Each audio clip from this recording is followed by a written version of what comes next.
হঠাৎ করে ঝালকাঠিতে বেড়েছে ডেঙ্গুর প্রকোপ। 15 দিনে চিকিৎসা নিয়েছেন 200-রও বেশি লোক। এখনও ভর্তি আছেন 17 জন। এ নিয়ে জানাতে ঝালকাঠি থেকে যোগ দিচ্ছেন রতন আচার্য।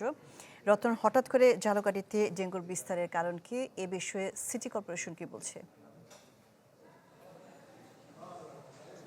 শাহনাজ, আমি রয়েছি ঝালকাঠি সদর হাসপাতালে।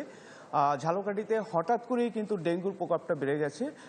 চিকিৎসকরা বলছে জুন এবং জুলাই মাসে বৃষ্টি যখন বেশি হয় তখন ডেঙ্গুর প্রকোপটা বেড়ে যায়, কিন্তু এখন বৃষ্টি শুরু হওয়ার আগেই কিন্তু ঝালকাঠিতে এই ডেঙ্গুর প্রকোপটা বেড়ে গেছে এবং শহরের 60টি জায়গা এলাকাকে কিন্তু এই ডেঙ্গুর গুরুত্বপূর্ণ জায়গা বলে তারা মনে করছেন এবং তারা বলছেন যে এই 60টি জায়গা থেকেই কিন্তু তারা ডেঙ্গুর রোগী বেশি পাচ্ছেন। তবে এই 60টি জায়গা এই প্রশাসন এবং যারা স্বাস্থ্য বিভাগ রয়েছে তারাই কিন্তু আসলে এই ডেঙ্গুর যে 60টি গুরুত্বপূর্ণ এলাকা সেটা কিন্তু তারা নির্ধারণ করেছেন। তবে সিটি আমাদের যে পৌরসভা থেকে বলা হয়েছে যে এখানে তারা যথেষ্ট পরিমাণ চেষ্টা করছে যাতে ডেঙ্গু নিধন করা যায় এবং মশা নিধন যে ঔষধ সেটা ছিটানো যায়। তবে যে 60টি এলাকার মানুষ, সেই 60টি এলাকার মানুষ বলছে যে সেখানে আসলে পৌরসভার পক্ষ থেকে সেরকমের কোনো মশা নিধনের কার্যক্রম চালানো হয়নি বা হচ্ছে না।